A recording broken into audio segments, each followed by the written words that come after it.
नमस्कार दोस्तों। मुझे पिछले कुछ दिनों से बहुत सारे कॉल्स आते हैं कि ये म्यूकरमाइकोसिस क्या है।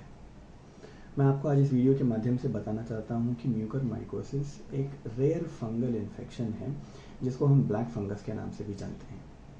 म्यूकरमाइकोसिस से हर आदमी को डरने की ज़रूरत नहीं है क्योंकि ये यूजुअली किसी भी हेल्दी इंडिविजुअल में नहीं होता है। तो म्यूकरमाइकोसिस होता किसको है? म्यूकरमाइकोसिस उन लोगों को होता है जिनकी इम्यूनिटी किसी कारण से कम हो रखी है।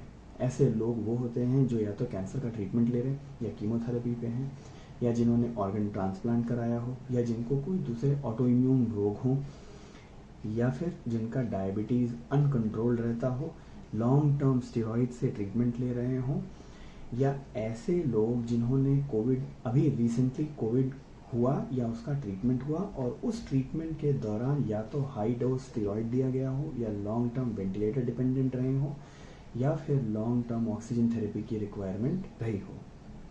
अगर ऐसे लोगों को जिनकी इम्यूनिटी कम है, उन लोगों को ये साइंस आते हैं तो उन्हें ध्यान रखना चाहिए। इन साइंस एंड सिम्टम्स में यूजुअली एक साइड का नाक का बंद रहना या स्टफी फील होना, एक साइड के फेस या सिर में या कान में या ऊपर चीक के पास दर्द होना या भारीपन फील होना, स्किन का कलर चेंज होकर के रेडिश हो जाना, आंखों में दर्द होना या फिर ब्लरीनेस यानी आँख या धुंधलापन हो जाना या विजन का कम हो जाना, सडनली एक दो या कई सारे दांतों का हिलने लगना या उसमें से पस निकलना, या फिर आपको अंदर बड़े बड़े छाले पड़ जाना, या फिर नाक में से ब्लडी डिस्चार्ज का आना। ये कोई भी साइंस एंड सिम्टम्स किसी भी ऐसे आदमी को आए जिनको या तो इम्यूनिटी कम है, या रिसेंटली कोविड हुआ था और उन्होंने हाई डोज स्टेरॉइड लिया था, और या फिर डायबिटीज़ है जो अनकंट्रोल्ड रहता है, तो आपको ट्रीटमेंट लेने की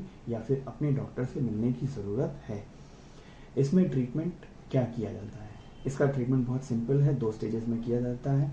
आपको सबसे पहले जिस भी जगह पे यानी नाक में या साइनस में या अपर जॉ में इन्फेक्शन है उसको साफ़ किया जाता है।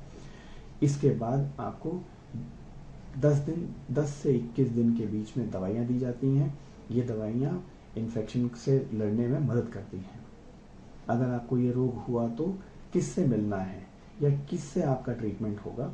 आप अपने फिजिशियन से मिल सकते हैं, आप अपने मैक्सिलोफेशियल सर्जन से जानने के लिए या फिर ट्रीटमेंट लेने के लिए। अगर आपको कुछ नहीं समझ में आता है तो नीचे दिए गए नंबर पे फ़ोन करिए। आपको किन चीज़ों की ध्यान रखने की ज़रूरत है?